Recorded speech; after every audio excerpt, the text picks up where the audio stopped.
당신이 제 생물학적 어머니시죠? 그 순간 세상이 멈췄다. 나는 그 아이를 단 한 번도 본 적이 없었다. 그런데 왜 저렇게 떨리는 목소리로 나를 부르고 있는 걸까? 내 이름은 소연, 27살. 서울 홍대 앞 작은 공방에서 핸드메이드 액세서리를 만들며 하루하루를 버티고 있다. 내 인생을 한 줄로 정리하면 이렇다. 빛, 외로움, 액세서리, 그리고 기억나지 않는 과거.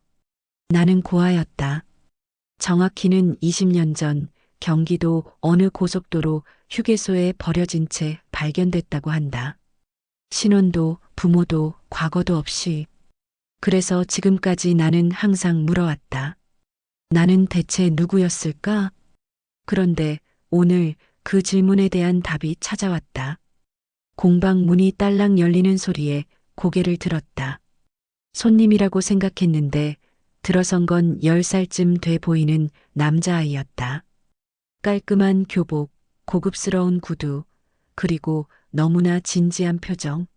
어서 오세요. 뭘 찾으세요? 평소처럼 웃으며 물었지만 아이는 대답하지 않았다. 그냥 나를 뚫어지게 바라보기만 했다. 저기 혹시 잘못 오셨어요? 그러자 아이가 떨리는 손으로 가방에서 뭔가를 꺼냈다.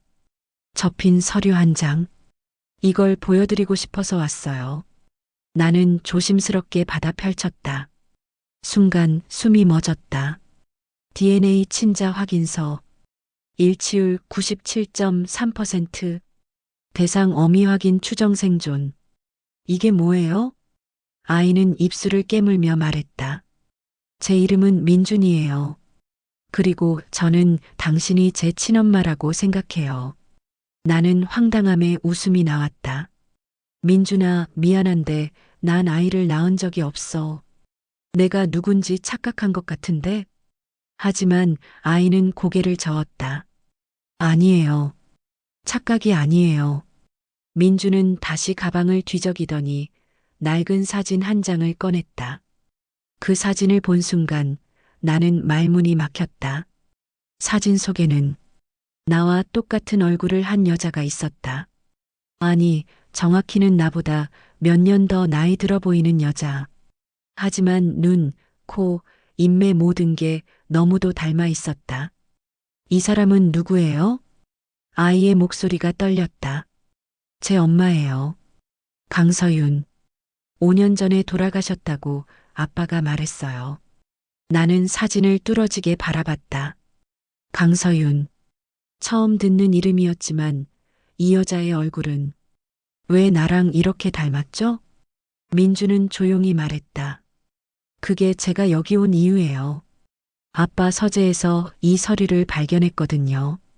그가 다시 꺼낸 파일에는 이런 내용이 적혀 있었다. 대상 A 강소연 27세, 서울 거주. 강서윤과의 관계 일란성 쌍둥이 가능성 99%. 현재 상태 추적 중. 나는 손이 떨렸다. 쌍둥이.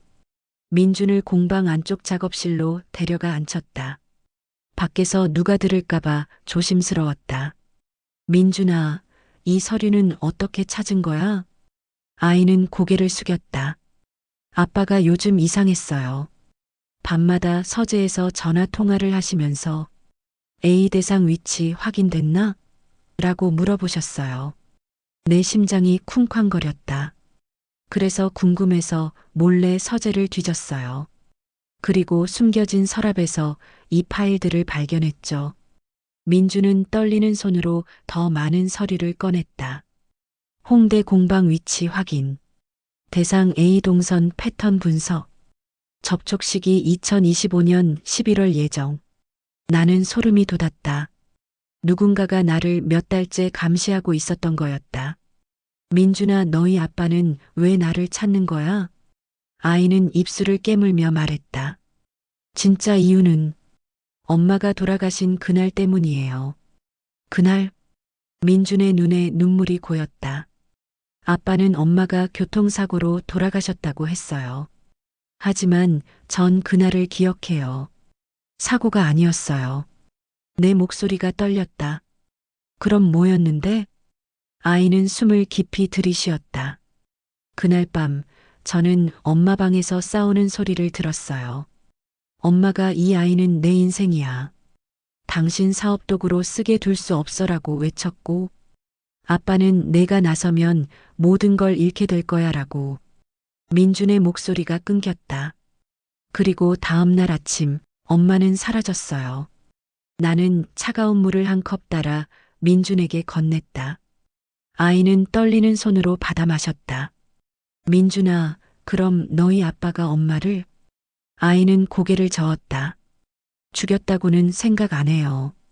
하지만 어디론가 보냈거나 숨겼을 가능성은 있어요. 왜? 엄마는 비밀을 알고 있었거든요. 민주는 다시 파일을 넘겼다. 거기에는 이런 메모가 적혀 있었다. 강서윤 회사 비자금 증거 보유 추정. 위치 미확인. 대체 인물 쌍둥이 강소연 추적 필요. 나는 머리가 멍해졌다. 대체 인물? 민준이 조용히 말했다. 아빠는 엄마를 찾을 수 없으니까 대신 당신을 이용하려는 것 같아요. 나를? 왜? DNA가 거의 같으니까요. 만약 법적으로 문제가 생기면 당신을 강서윤이라고 주장할 수도 있고, 아니면 아이는 말을 멈췄다. 혹시 엄마가 남긴 증거를 당신이 갖고 있을 거라고 생각하는 것 같아요. 나는 숨이 막혔다. 나는 아무것도 모르는데. 그런데 문득 하나의 기억이 떠올랐다. 나는 천천히 입을 열었다. 민준아, 사실은 나도 내 과거를 몰라. 네, 나는 고아야. 20년 전 휴게소에 버려진 채 발견됐어. 내가 누구였는지, 부모가 누구였는지 아무것도 기억나지 않아. 민준의 눈이 커졌다. 그럼 혹시 나는 고개를 끄덕였다. 만약 내 엄마가 정말 내 쌍둥이라면 우리는 태어나자마자 떨어진 걸 수도 있어. 아이는 입술을 떨었다. 그럼 엄마가 당신을 숨긴 걸까요? 아니면 누군가가 우리를 떼어놓은 거겠지. 그 순간 공방 밖에서 차 소리가 들렸다. 나는 창문 틈으로 밖을 내다봤다. 검은 세단 2대가 공방 앞에 멈춰 서 있었다. 정장을 입은 남자 셋이 내려 이쪽을 바라보고 있었다. 민준아, 저 사람들 아는 사람이야? 아이는 얼굴이 새하얘졌다. 우리 집 경호원들이에요. 뭐? 아빠가 보낸 것 같아요. 심장이 미친 듯이 뛰었다. 뒷문으로 나가자. 우리는 서둘러 작업실 뒷문으로 빠져나갔다. 좁은 골목을 지나 큰 길로 나왔지만 뒤에서 발소리가 따라오고 있었다. 민준아, 더 빨리. 아이의 손을 잡고 지하철역으로 뛰어들어갔다. 사람들 사이로 몸을 숨기며 개찰구를 통과했다. 플랫폼에 전동차가 막 도착했다. 타. 우리는 간신히 전동차에 올라탔고 문이 닫히는 순간 뒤를 돌아봤다. 경호원들이 플랫폼에서 멈춰서서 우리를 바라보고 있었다. 하지만 더 무서운 건 그들 중 한 명이 전화를 걸고 있었다는 것이었다. 전동차 안에서 민주는 내 옆에 바짝 붙어 앉았다.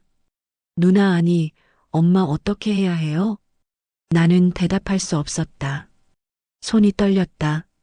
머릿속이 복잡했다. 나는 정말 강서윤의 쌍둥이일까? 그렇다면 왜 우리는 떨어진 걸까? 그리고 강서윤은 지금 어디에 있는 걸까? 민준이 조용히 말했다. 누나, 만약 엄마가 살아있다면 우리가 찾을 수 있을까요? 나는 아이를 바라봤다. 그 눈에는 희망과 두려움이 동시에 담겨 있었다. 민준아, 사실은 나도 무서워. 내 아빠가 왜 나를 찾는지, 정확히 뭘 원하는지도 모르겠고, 아이는 내 손을 꼭 잡았다. 하지만 누나는 제 유일한 단서예요. 엄마를 찾을 수 있는 유일한 사람이에요. 나는 깊은 숨을 들이쉬었다. 전동차 창밖으로 서울의 야경이 빠르게 지나갔다. 그리고 문득 내 핸드폰이 울렸다. 모르는 번호. 손이 떨렸지만 나는 받았다. 여보세요? 전화 너머로 낮고 차가운 남자 목소리가 들렸다. 강소연 씨, 제 아들과 함께 있다는 걸 압니다. 나는 숨이 막혔다. 걱정 마세요. 해칠 생각은 없습니다. 다만 만나서 이야기를 나누고 싶을 뿐입니다. 무슨 이야기를요? 남자는 잠시 침묵했다가 말했다. 당신의 언니에 관한 이야기입니다.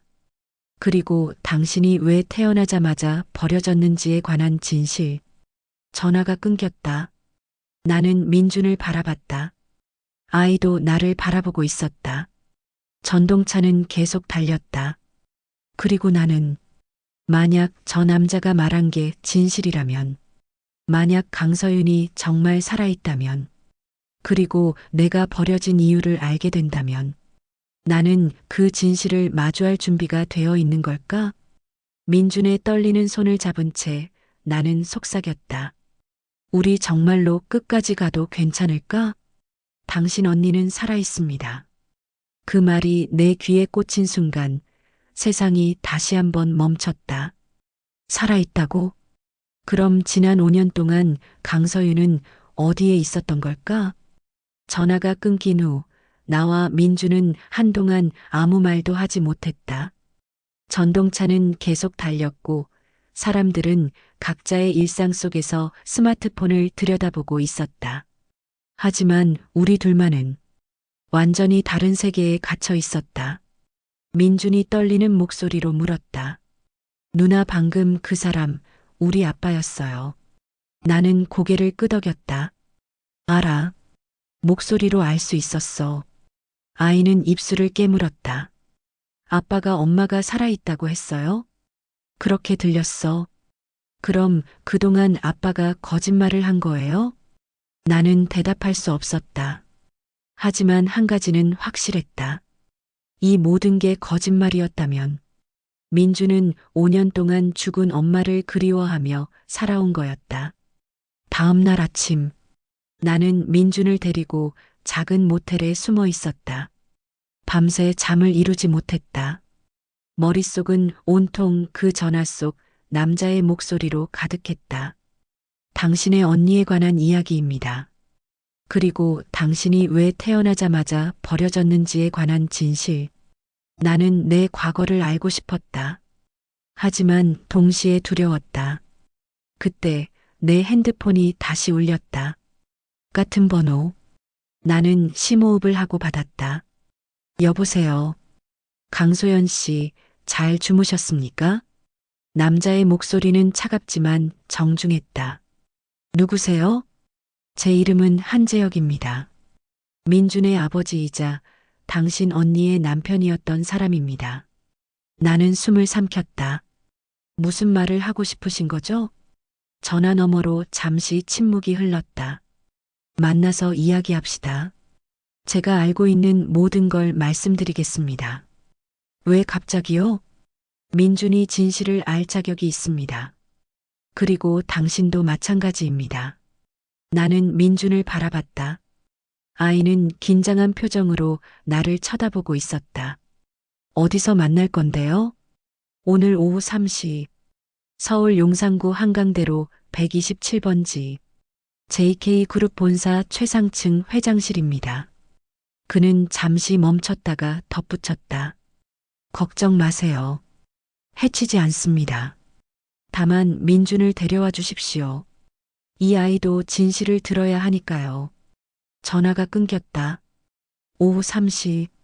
나는 민준의 손을 잡고 JK그룹 본사 로비에 섰다. 초고층 빌딩, 화려한 대리석 바닥, 정장을 입은 사람들이 바쁘게 오가는 모습. 나는 이런 곳과는 전혀 어울리지 않는 사람이었다.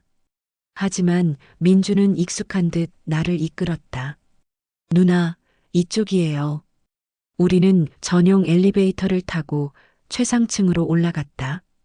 엘리베이터 문이 열리자 넓은 복도 끝에 거대한 회장실 문이 보였다. 문 앞에는 비서로 보이는 여자가 서 있었다. 강소연 씨이시죠? 회장님께서 기다리고 계십니다. 문이 열렸다. 회장실 안은 상상 이상으로 넓었다. 한쪽 벽면은 통유리로 되어 있어 서울 전경이 한눈에 보였다. 그리고 책상 앞에 한 남자가 서 있었다. 한재혁? 40대 중반쯤 돼 보이는 남자. 정교하게 빗어넘긴 머리, 날카로운 눈빛, 그리고 완벽하게 맞춘 정장. 그는 나를 보자 조용히 고개를 숙였다. 오셔서 감사합니다. 강소연 씨. 나는 민준을 내 뒤에 숨기며 경계했다. 무슨 말을 하려는 건지 모르겠지만 민준을 돌려보낼 생각이라면 착각하지 마세요. 한재혁은 쓸쓸하게 웃었다. 민준을 빼앗으려는 게 아닙니다. 다만 진실을 말하고 싶을 뿐입니다. 그는 책상 서랍을 열고 오래된 파일 하나를 꺼냈다. 앉으시죠. 한재혁은 파일을 펼쳐 내 앞에 놓았다. 거기에는 낡은 신문 기사가 붙어 있었다. 2005년 5월 14일 경기도 고속도로 휴게소에서 신생아 발견. 신원 미상, 생후 3개월 추정. 내 기사였다. 나는 숨을 삼켰다. 이게 접니다. 한재혁은 고개를 끄덕였다. 맞습니다. 당신입니다. 그는 다음 장을 넘겼다. 거기에는 또 다른 신문 기사가 있었다. 2005년 5월 14일 서울 강남구 산부인과에서 쌍둥이 출산. 산모 강미숙 당시 28세. 아이들 강서윤, 강소연. 나는 눈이 커졌다. 쌍둥이. 한재혁은 조용히 말했다. 당신과 강서윤은 일란성 쌍둥이였습니다. 하지만 출생 당일 당신은 사라졌습니다. 사라졌다고요? 그는 고개를 끄덕였다. 정확히는 누군가에 의해 납치됐습니다. 나는 숨이 막혔다.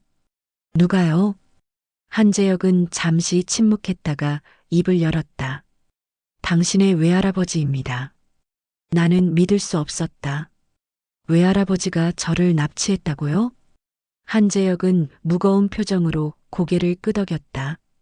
당신의 어머니 강미숙 씨는 당시 재벌가에 숨겨진 딸이었습니다. 재벌가요? 네. 하지만 그녀는 사랑하는 남자와 도망쳐 결혼했습니다. 당신의 아버지 강태수 씨였죠. 한재혁은 다시 파일을 넘겼다. 하지만 강미숙 씨의 아버지는 이 결혼을 절대 인정하지 않았습니다. 그리고 쌍둥이가 태어난 그날 그는 당신을 데려갔습니다. 왜요? 한재혁의 목소리가 낮아졌다. 복수였습니다. 딸이 자신을 배신했으니 딸의 자식 하나를 빼앗아 버린 거죠. 나는 손이 떨렸다. 그럼 그 후에는요? 당신의 외할아버지는 당신을 고속도로 휴게소에 버렸습니다. 나는 눈을 감았다. 머릿속이 혼란스러웠다. 그럼 제 친부모는요? 한재혁은 슬픈 표정을 지었다. 강태수 씨는 당신을 찾다가 교통사고로 돌아가셨습니다. 그리고 강미숙 씨는 당신을 잃은 충격으로 정신병원에 입원했습니다. 나는 입술을 깨물었다. 그럼 강서윤은요? 강서윤은 고아원에 보내졌습니다. 하지만 그녀는 똑똑했습니다. 스스로 공부해서 장학금을 받고 대학을 졸업했죠. 한재혁은 잠시 멈췄다가 말했다.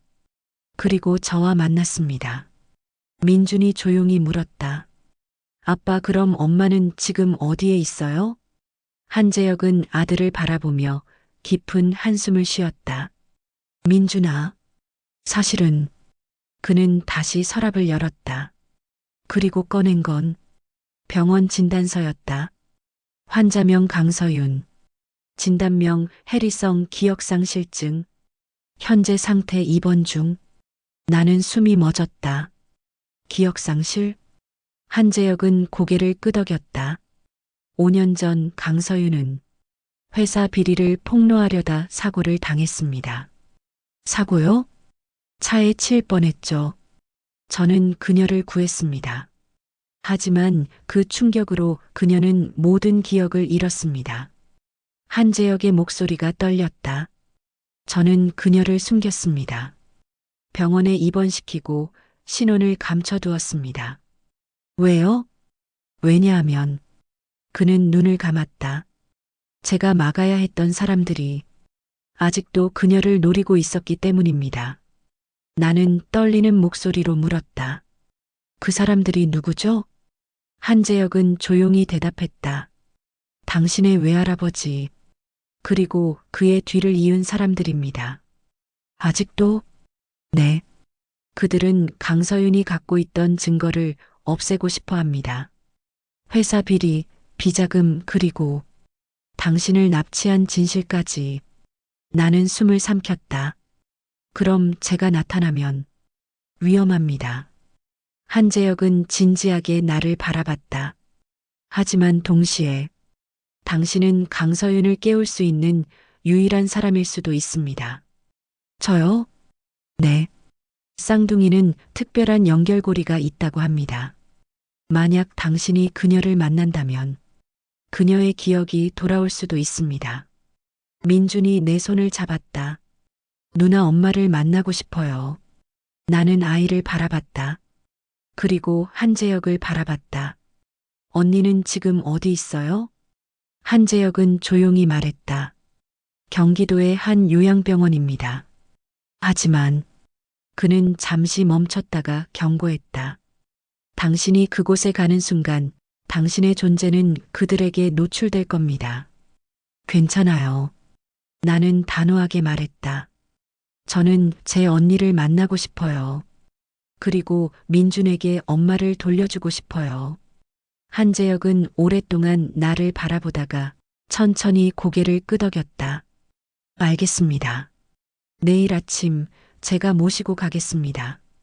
다음 날 아침 우리는 경기도 외곽에 있는 작은 요양병원 앞에 섰다. 조용한 시골길, 산으로 둘러싸인 하얀 건물.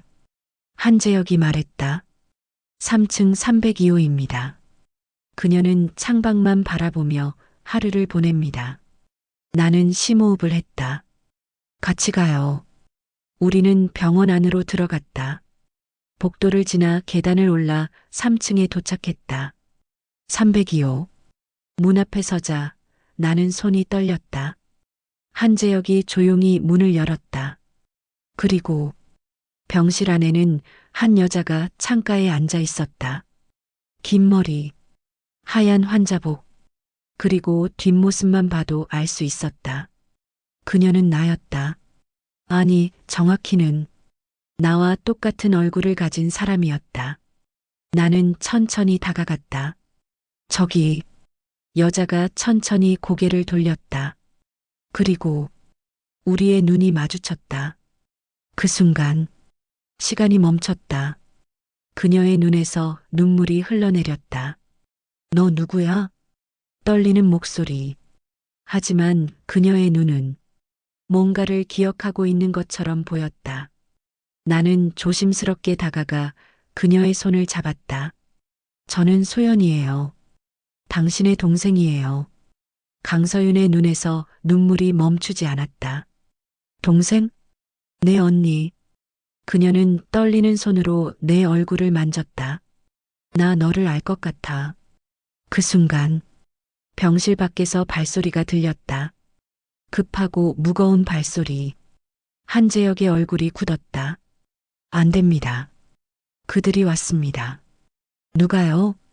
당신의 외삼촌들입니다. 그들이 당신이 여기 있다는 걸 알아낸 것 같습니다. 나는 심장이 멈출 것 같았다. 복도에서 남자들의 목소리가 들렸다.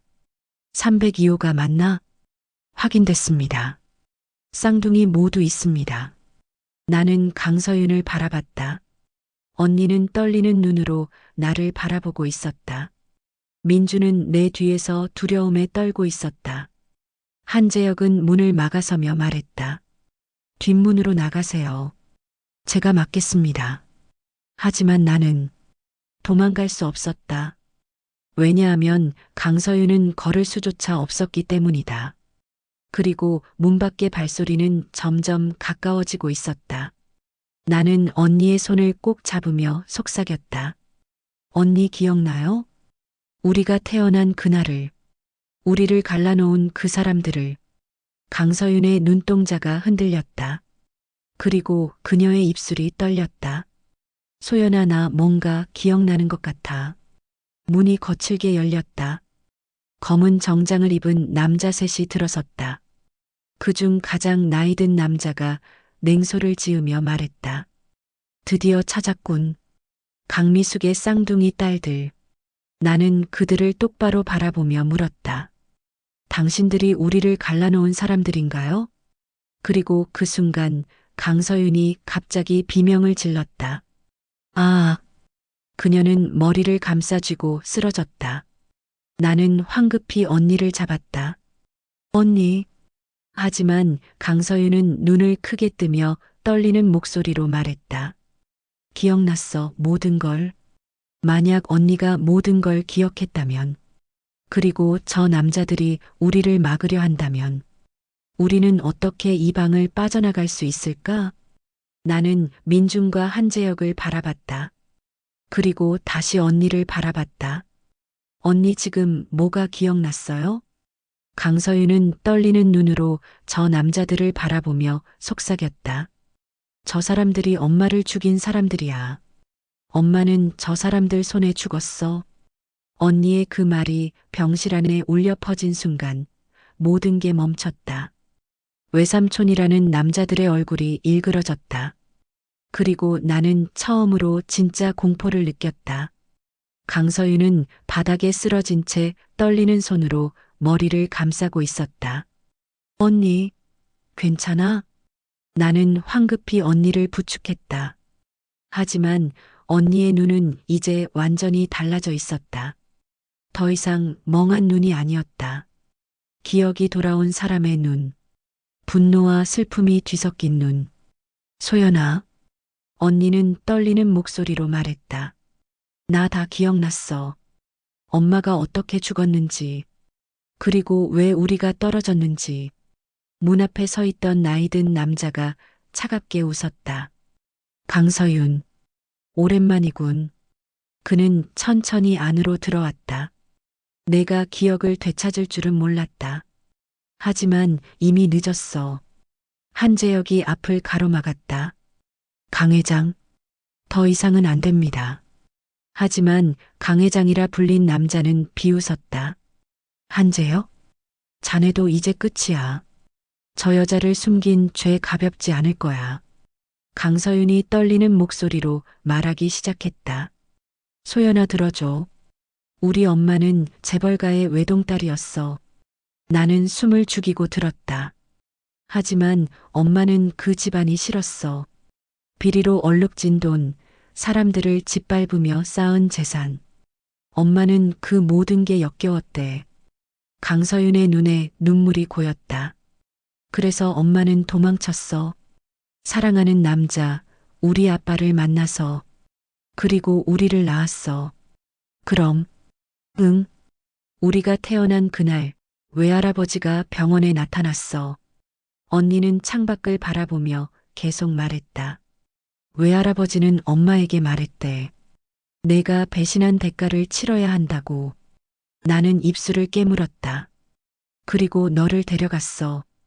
갓난아기였던 너를. 언니의 목소리가 떨렸다. 엄마는 미쳐버렸어. 딸 하나를 빼앗긴 충격에. 그리고 아빠는 너를 찾아 헤매다가 교통사고로. 응. 강서윤은 눈을 감았다. 그 후 엄마는 나를 데리고 외할아버지 집으로 돌아갔어. 다시는 도망가지 않겠다고 약속하면서. 강 회장이 냉소를 지었다. 강미숙은 어리석었어. 자기가 우리 소나기에서 벗어날 수 있다고 생각한 거야. 강서윤이 그를 똑바로 바라봤다. 엄마는 증거를 모았어요. 삼촌들이 저지른 모든 범죄의 증거를요. 강 회장의 표정이 굳었다. 강서윤이 계속 말했다. 비자금 조성, 뇌물수수, 살인 청부. 엄마는 15년 동안 그 모든 걸 기록했어요. 그리고 언니는 떨리는 목소리로 말했다. 내가 20살이 되던 해 엄마는 나에게 말했어요. 서윤아, 이제 진실을 밝힐 때가 됐다고. 나는 숨을 삼켰다. 하지만 그날 밤 강서윤의 눈에서 눈물이 흘러내렸다. 외삼촌들이 집에 나타났어요. 엄마를 끌고 갔어요. 그리고 다음 날 언니는 말을 잇지 못했다. 대신 강 회장이 차갑게 말했다. 강미숙은 자살했어. 경찰도 그렇게 결론 내렸지. 거짓말이에요. 강서윤이 비명을 질렀다. 엄마는 절대 자살하지 않았어요. 당신들이 죽인 거예요. 강 회장의 뒤에 서 있던 남자들이 한 걸음 다가왔다. 위협적인 분위기. 한재혁이 민준을 내 뒤로 숨겼다. 강 회장, 이제 그만두십시오. 이미 경찰에 신고했습니다. 하지만 강 회장은 비웃었다. 경찰? 우리가 누군지 알면서 그런 소리를 해? 이 나라에서 우리 손이 닿지 않는 곳은 없어. 그는 강서윤을 내려다봤다. 강서윤, 내 어머니가 숨긴 증거. 그게 어디 있는지 말해. 몰라요. 거짓말 마. 강 회장이 신호를 보내자 남자 하나가 나를 향해 다가왔다. 이 여자를 잡아. 나는 뒤로 물러섰지만 남자는 빨랐다. 그가 내 팔을 잡으려는 순간 손대지 마. 강서윤이 소리쳤다. 그리고 놀랍게도 언니가 일어섰다. 걸을 수 없다고 했던 언니가 떨리는 다리로 하지만 확고한 눈빛으로 증거는 내가 알고 있어요. 강 회장의 눈이 빛났다. 어디 있지? 강서윤은 나를 바라봤다. 그리고 조용히 말했다. 소연이가 갖고 있어요. 나는 눈이 커졌다. 뭐? 넌 몰랐을 거야. 하지만 엄마가 너에게 남긴 거야. 나는 완전히 혼란스러웠다. 언니, 나는 엄마를 만난 적도 없는데. 강서윤이 쓸쓸하게 웃었다. 엄마는 너를 찾았었어. 내가 7살 때. 나는 멍하니 언니를 바라봤다. 7살? 응. 엄마는 15년 동안 너를 찾았어. 그리고 마침내 내가 어느 고아원에 있다는 걸 알아냈지. 강서윤은 떨리는 목소리로 계속했다. 하지만 엄마는 너를 데려갈 수 없었어. 외삼촌들이 계속 감시하고 있었으니까. 그래서 엄마는 너에게 선물을 하나 줬어. 작은 목걸이. 그 순간 내 머릿속에 희미한 기억이 떠올랐다. 7살이던 나. 고아원 마당에서 놀고 있었다. 그때 한 여자가 다가왔다. 따뜻한 미소를 가진 여자. 안녕, 소연아. 누구세요? 여자는 무릎을 꿇고 내 눈높이에 맞췄다. 나는 내 친구야. 그리고 그녀는 작은 목걸이를 꺼냈다. 은색 목걸이. 작은 하트 모양 펜던트. 이거 넣어줄게. 와, 예뻐요. 여자는 내 목에 걸어주며 속삭였다. 소연아, 이거 절대 잃어버리면 안 돼. 언젠가 이게 너를 지켜줄 거야. 나는 고개를 끄덕였다. 네. 여자는 내 머리를 쓰다듬으며 눈물을 흘렸다. 사랑해, 소연아. 엄마가 정말 많이 사랑해. 나는 숨이 막혔다. 목걸이. 나는 무의식 중에 내 목을 만졌다. 그리고 거기에 있었다. 20년 동안 단 한 번도 벗지 않았던 은색 목걸이. 나는 항상 이게 고아원 원장님이 준 거라고 생각했었다. 하지만 이게 엄마가 준 거였어? 강서윤이 고개를 끄덕였다. 그리고 그 안에 엄마가 모든 증거를 숨겨뒀어. 강 회장의 얼굴이 일그러졌다. 그 목걸이를 내놔. 남자들이 일제히 나를 향해 다가왔다. 한재혁이 막아섰지만 수적으로 분리했다. 소연 씨, 도망가세요. 나는 민준의 손을 잡고 문 쪽으로 뛰었다. 하지만 복도는 이미 막혀 있었다. 막다른 길. 나는 떨리는 손으로 목걸이를 쥐었다. 강서윤이 소리쳤다. 소연아, 펜던트를 열어. 어떻게? 뒤쪽에 작은 버튼이 있어. 나는 서둘러 펜던트를 뒤집었다. 정말로 작은 버튼이 있었다. 누르자 찰칵 펜던트가 열렸다. 그 안에는 작은 USB 메모리가 숨겨져 있었다. 이게 강서윤이 떨리는 목소리로 말했다. 그 안에 모든 증거가 있어. 삼촌들의 범죄 기록, 음성 파일, 비자금 계좌, 그리고 엄마를 죽인 증거까지. 강 회장의 얼굴이 창백해졌다. 그걸 내놔. 지금 당장. 하지만 나는 USB를 꽉 쥐었다. 싫어요. 그 순간 삐용삐용삐용 병원의 사이렌이 울렸다. 그리고 복도에서 목소리가 들렸다. 경찰입니다. 꿈쩍 마십시오. 강 회장의 얼굴이 굳었다. 한재혁이 창밖을 가리켰다. 강 회장, 당신은 끝났습니다. 제가 이미 녹음했습니다. 당신이 강미숙 씨 살해를 인정한 것까지. 강 회장은 분노에 떨었다. 이 자식이. 경찰이 병실 안으로 들어왔다. 강 회장과 그의 부하들이 체포됐다. 나는 USB를 경찰에게 넘겼다. 이 안에 모든 증거가 있어요. 경찰은 고개를 끄덕였다. 잘하셨습니다. 이 증거면 충분합니다. 며칠 후 뉴스는 온통 이 사건으로 떠들썩했다. JK그룹 회장 강 회장 살인 및 비리 혐의로 구속. 20년 전 쌍둥이 납치 사건 재조명. 강미숙 씨 타살로 결론. 나는 병원 옥상에서 서울 하늘을 바라봤다. 옆에는 강서윤이 앉아 있었다. 언니는 재활 치료를 받으며 천천히 회복하고 있었다. 소연아, 응? 고마워. 나는 언니를 바라봤다. 내가 없었으면 난 평생 기억도 못 찾고 엄마의 억울함도 풀지 못했을 거야. 나는 언니의 손을 잡았다. 우리 엄마니까. 언니는 울먹이며 웃었다. 그때 문이 열리고 민준이 들어왔다. 엄마.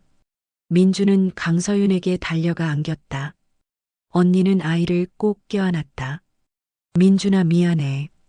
엄마가 너무 오래 기억을 못했지? 민준은 고개를 저었다. 괜찮아요. 이제 엄마 돌아왔으니까요. 그리고 아이는 나를 돌아봤다. 이모 고마워요. 나는 빙그레 웃었다. 천만에. 넌 정말 용감했어. 한재혁도 들어왔다. 그는 강서윤을 바라보며 조용히 말했다. 서윤아 미안해. 내가 진작 진실을 말했어야 했는데. 강서윤은 고개를 저었다. 아니에요. 당신이 나를 지켜준 거예요. 고마워요. 나는 다시 홍대 공방으로 돌아왔다. 하지만 이제는 혼자가 아니었다. 강서윤이 함께 일하고 있었다. 언니는 디자인을 맡고 나는 제작을 맡았다. 그리고 주말이면 민준이 놀러 왔다. 오늘도 민준이 공방 문을 열고 들어왔다. 이모, 엄마, 왔어? 민준은 가방에서 그림 한 장을 꺼냈다. 이거 봐요. 학교에서 그렸어요. 그림 속에는 3명의 사람이 손을 잡고 있었다. 나 강서윤, 그리고 민준. 우리 가족이에요. 나는 눈시울이 뜨거워졌다. 강서윤도 눈물을 닦았다. 예쁘다, 민준아. 민준이 웃으며 말했다. 이제 우리 진짜 가족이죠? 나는 아이를 안아주며 속삭였다. 응, 우리는 가족이야. 그날 밤, 나는 목걸이를 꺼내 들여다봤다. 이제 USB는 없었지만 이 목걸이는 여전히 소중했다. 엄마가 남긴 마지막 선물. 나를 지켜준 유일한 증거. 그리고 가족을 다시 만나게 해준 기적. 나는 목걸이를 다시 목에 걸었다. 그리고 창밖을 바라봤다. 어딘가에서 엄마가 웃고 있을 것 같았다. 다음 날 아침, 나는 언니와 함께 엄마의 묘소를 찾았다. 20년 만에 처음 찾는 엄마의 묘소. 우리는 꽃을 놓고 조용히 앉았다. 엄마, 강서윤이 떨리는 목소리로 말했다. 소연이 찾았어요. 이제 우리 다시 만났어요. 나는 묘비를 쓰다듬으며 속삭였다. 엄마, 처음 뵙겠습니다. 딸 소연이에요. 바람이 불었다. 따뜻한 바람. 마치 엄마가 대답하는 것 같았다. 강서윤이 내 손을 잡았다. 소연아, 이제 우리 어떻게 할까? 나는 언니를 바라보며 웃었다. 함께 살아가는 거지. 우리 잃어버린 20년을 되찾으면서 언니도 웃었다. 그래. 함께. 우리는 손을 꼭 잡고 묘소를 떠났다. 뒤돌아보니 민준이 멀리서 우리를 기다리고 있었다. 그리고 한재혁도 우리의 새로운 가족. 나는 깊은 숨을 들이쉬며 하늘을 바라봤다. 엄마, 이제 걱정 마세요. 우리 잘 살게요. 오늘의 이야기가 좋으셨다면 구독, 좋아요 부탁드립니다. 다음 영상 제작에 큰 힘이 됩니다. 당신의 오늘을 늘 응원합니다.